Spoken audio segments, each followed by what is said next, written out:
Зоки Фаци, доволно кажува за тебе кои си и што си изминатите години, се што си правил. А еве да ти посакам, верувам дека уживаш прекрасно во овој период кој што си тука, благодарение на Стефан кој што е тука зад камерите, да го поздравиме. И да ти кажам, добро дело напреше, ме измакна од Скопје, ме донесе тука, ја не можам да се изнаспијам, стварно. Така, реал, воздухот ме бутка уште од 10 навечер, у 10 за бајле више сум на нога, а у Скопје станам у 6. Може да замислиш колку бав тука воздухот. И дефинитивно сега морам Стефан тука да го споменеме затоа што некако баш те врати во она што еве сега пред интервјуто, пред почетокот зборевме на времињата на Адан и дефинитивно професионалноста која што си дојде сама по себе години ова што го правите заедно, дојде апсолутно до моментот да бидете на чекор со светските трендови и она што се случува кога станува, односно кога е во прашање подкастот. Што ви се случува изминативе денови за оние кои што не знаат да им кажеме еве кој се продефилира во овој агол на прекрасниот Sunset бар на Инекс? Така, јас, Стефан, па и ти, сме единствените во Македонија што се обидуваат да го оживеат шоу бизнисот.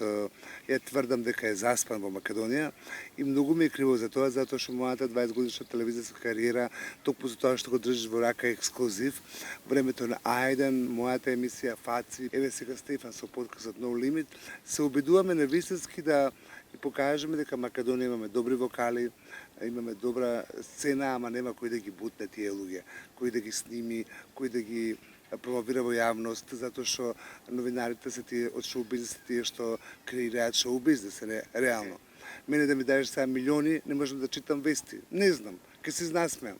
Ама ова знам да го работам, мислам дека е најтешкиот дел по новинарството е токму овој шоу бизнес. И сега го спомна шоу бизнисот и тоа ми е практично она што те врзува тебе години наназад, ама го направи токму овдека во Охрид пред неколку дена, односно пречекот на Александар Привеч, кој што со огромно задоволство го објавивме и ние, кој што комплетно го следиме целиот незината промоција овдека и во Македонија, но и во регионот. Баш те врати некако таа ситуација во времето, баш ке скажам слободно на Аден ексклузив. Како се почувствува и како беше она чекање таму и сето тоа? Јас стално тоа го кажувам дека младиве новинари мислат дека новинарството е на портал, да седнеш на компјутер и да напишеш текст. Не, тоа не постои. Значи се челичиш на улица. Како јас некој која еве вчера беше, која беше, јас снимав Александар Пријович, тоа се вика папарацо новинарство, она не ни очекуваше дека сум ја тука, дури сама кажа, се изненадив, не запрепасти да ме со микрофонот бабав, ама тоа е шоу бизнес. Значи, тие интервјуа што не се договорни се најинтересни. И ето јас сум го правил цел живот, затоа ми се гледаа многу емисиите, ексклузив и Фаци, затоа што ништо не беше спонтано. Се беше онака како што покажав на камера, некои се љутеа, некои не се љутеа, па демантираа, па ме тужеа, па не ме тужеа, не демантираа, у секој случај правевме нешто. Тоа беше поетот. Правевме нешто баш значи во буквална смисла времето на Ајдан телевизија, а некако ти си баш во таа екипа која што некако практично и го создаде шоу-бизот во Македонија и морам да те навратам само на тие времиња да ми кажеш какво беше сето тоа време, барем во некои 3 реченици да ми кажеш дали би успеал и што е онаа разлика овдека на за жал медиумската сцена. Да, вака во тоа време беше Тоша Проески, Бог да го прости, жив. Маја Вукичевич, Ребека, Елена Ристевска, Каролина беше многу млада, Калиопи, имавме Ламбела Баковски, имавме една убава естрада каде што и се обидувавме да направиме од нив мегазвезди. Тоа не успеа и со Тоша Проески. За жал Господ реши така.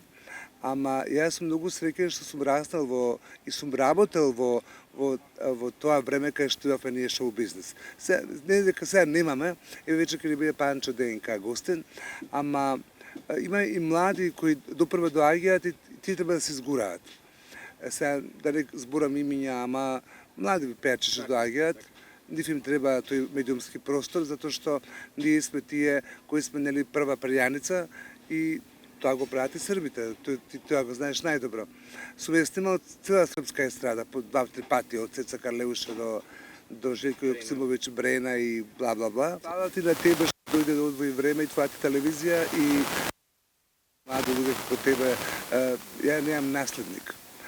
Стварно, криво ми е што ја немам наследник. Никој да кажам, чеке, ова дете јас сум го учел, знаеш.